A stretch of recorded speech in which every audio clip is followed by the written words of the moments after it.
Kalau PPDB sekarang kita mungkin bisa bergeser ke bukan kasus ya, karena kita sudah mengalami semua. Ya. Jadi kalau yang kerja ya suruh separuh jalan, separuh di rumah, separuh di ini, Ya. karena pandemi. Ini ada sinyal, bahkan kalau nggak salah ya saya dengar berita itu yang belum uji coba belajar tatap muka itu hanya 4 kota di Jawa Timur, termasuk sama kota Kediri ini yang belum uji coba. Ini bagaimana sebenarnya realnya di lapangan itu? Kenapa misalkan belum uji coba? Apa ini ada sinyal isaroh dari alam suruh jangan dulu nanti terus yang terjadi sebenarnya apa kalau kita tarik kaitannya dengan SKB 4 Menteri kemudian siaran pers Kemendikbud di sana yang di sana secara jelas menyatakan sebenarnya ketika Bapak Ibu guru pendidik dan tenaga pendidikan di salah satu satuan pendidikan itu sudah vaksin 100% maka tatap muka itu wajib dilaksanakan sekarang. Namun bagi yang belum terpenuhi 100% tatap muka baru boleh dilaksanakan setelah vaksinasi nasional selesai, nanti direncanakan Juni untuk guru sehingga Juli sudah bisa dibuka. Itu seperti itu. Kalau kita lihat dari data, semakin ke bawah jenjangnya, persentase yang sudah vaksinasi itu semakin menurun. Artinya tingkat SMA memang lebih dulu. Artinya memang untuk SMA yang 4 kabupaten kota itu sebenarnya surat dari gubernur untuk SMA, SMK. Sedangkan SMP tidak ada instruksi demikian. Cuman untuk penyiapan tatap muka kita juga siapkan ikut di SMA.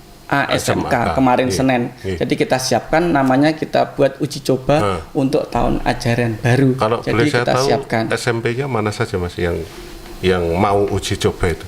Untuk SMP semuanya kita sudah laksanakan uji coba dimulai Senin kemarin. Jadi ada 104 SMP negeri dan swasta sudah melaksanakan uji coba. Teknisnya, maksudnya misalkan 50% teknisnya kuota, untuk masuk per hari itu kita batasi maksimal 25% di sana. 25%, jadi misalnya ada 10 kelas atau 11 kelas yang masuk hari itu hanya 3 kelas untuk kelas 8 dan 3 kelas untuk kelas 7. Jadi kelas 7 ABC, 8 ABC. Besoknya DEF seperti itu dan seterusnya berputar.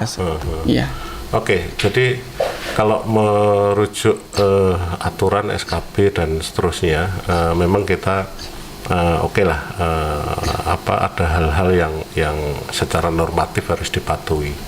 Tapi di sisi lain secara geografis Kediri ini kan beda.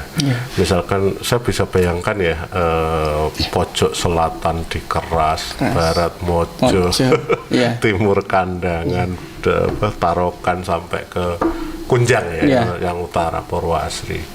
Itu kan tidak semuanya secara SDM, secara ini kuliah tatap muka SDM siap, terus sampai kepada sarana dan prasarana.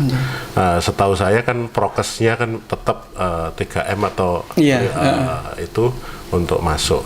Ini apakah sudah dilalui atau hari ini secara uji coba kemarin faktanya misalkan di SMP Kunjang kekurangan hand sanitizer terus atau gurunya tidak mencuci atau itu evaluasi ya dari dinas.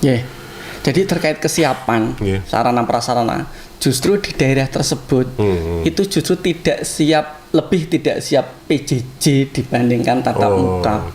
Artinya kalau kita lihat kalau kita survei itu mereka akan lebih siap tatap muka daripada PJJ dengan kendala sinyal, kendala keterbatasan gadget, kuota dan sebagainya seperti itu lebih nggak siap sebenarnya. Terutama sinyal di daerah Mojo Atas itu nggak ada sinyal.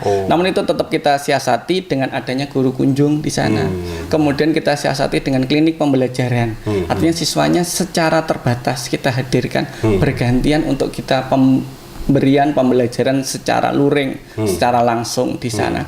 Kemudian terkait dengan kesiapan untuk uji coba ini, kita sudah sampaikan ke kepala sekolah sudah jauh-jauh untuk menyiapkan berbagai macam prokesnya, sampai dengan kita siapkan posko tenda di sana. Jadi di sana nanti akan ada hand sanitizer, ada termogan, termasuk tandon masker itu disiapkan jauh-jauh hari.